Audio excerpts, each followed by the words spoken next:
Well, everyone, I didn't think this would be the build I'm working on today, but I have a build that reminds me a lot of D1, and specifically one of my favorite exotics from Destiny 1, Tlaloc, I don't really know how it's said, but it was the Warlock exclusive exotic scout rifle that you got from Arms Day and Banshee during the Taken King.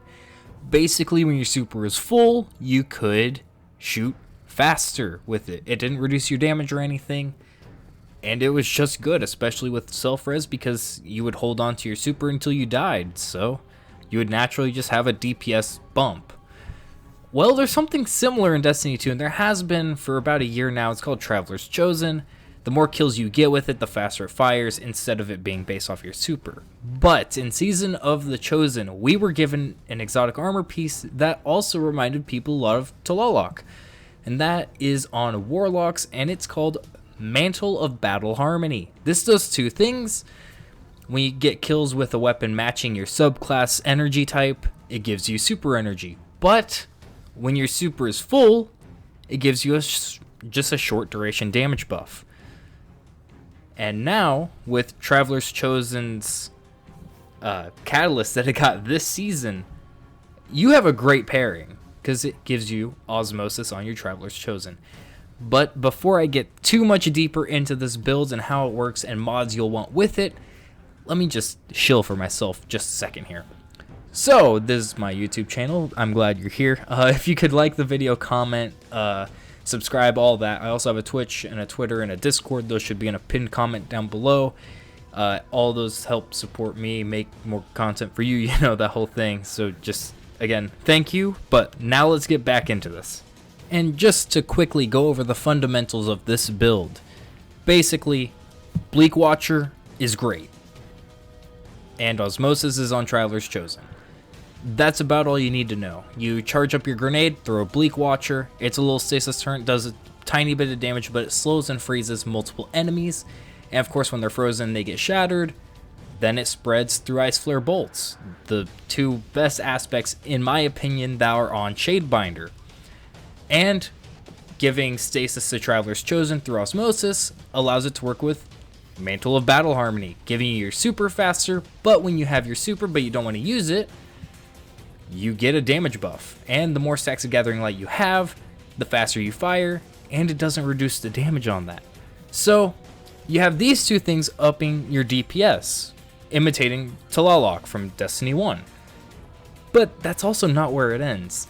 A lot of builds will want you to run like Peace Bond, the new Stasis Hand Cannon, or Traveler's Chosen with Verity's Brow, or another grenade gen exotic, maybe a Eye of Another World, just so you could spam bleakwatchers. But Traveler's Chosen, Gathering Light stacks, if you consume them, give you grenade energy by themselves. And there's a lot of new mods to give you more grenade energy. So if we remember that, we can just bypass that and focus on other things with this build. So if you need to switch weapons, dropping off your Osmosis, or if you super, which also drops off your Osmosis, if you have stacks of Gathering Light, you can consume those, and you'll get grenade energy. Or you might just have a grenade stowed already. But grenade spam is still available without those grenade exotics.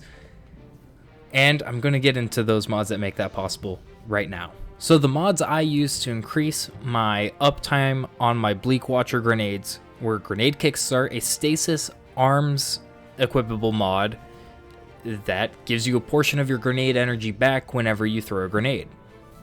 Fire and Ice, a elemental well mod that when you kill a champion with solar or stasis, it drops a random amount of wells in solar and stasis. Resonant Siphon, when you or your allies stun champions, it gives you stasis ability energy, which is amazing. And then, not quite the same, but it does feed into Resonant Siphon, Thermo Classic Strike. It gives your melee overload, meaning you stun an overload champion, you get grenade energy back. It just feeds into itself. Elemental Armaments, also another one. It will make your Traveler's Chosen create stasis elemental wells whenever it's charged with stasis energy.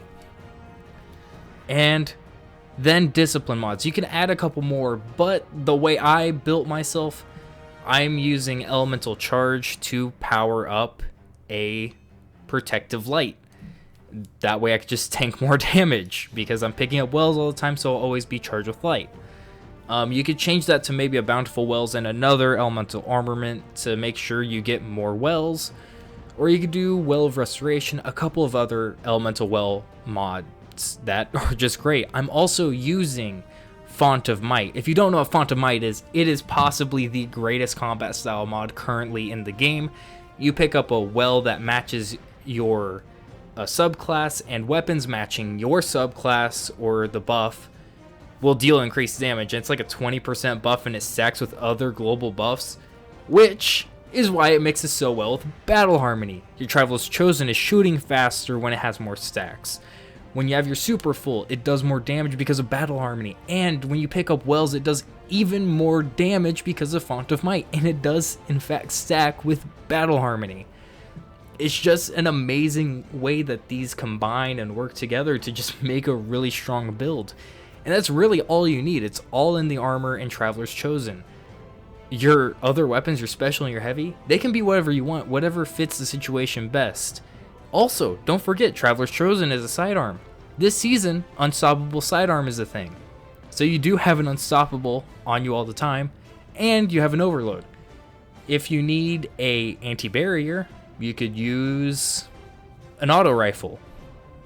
Or, if you're playing with other people, they can handle anti-barriers while you handle Unstoppables or Overloads, whatever it needs. But against Taken and Scorn, you can handle yourself. You may want a bow just in case, or a sword, but with the sword I don't think you have enough slots, so you may need your teammates to help you. But you should have a melee or turret all the time, because freezes in many cases are just as good as stuns. But yeah, that's about it for this build, really. It is simple and it just works. This is the new Tlaloc. I love this build. Your Traveler's Chosen shoots faster the more you use it, and it does more damage the more you use it. It just works, and it's great. It's one of the best catalysts in the game, in my opinion. It doesn't really do anything unique. It's just solid. So yeah, that's about it for this build, and I hope you've been watching the gameplay on screen, because this build is just fun. It works. It's competent, and I think it is good for Grandmasters. I know sidearms are kind of in Grandmasters due to their range and a couple other things, but I think I'm going to try it out when Grandmasters come out and maybe make an addendum to this video or something. So I would stick around for that. But yeah, try this build out. It is a lot of fun, and it's great for all you Shadebinders out there. So yeah, thank you, and that's about it. See ya.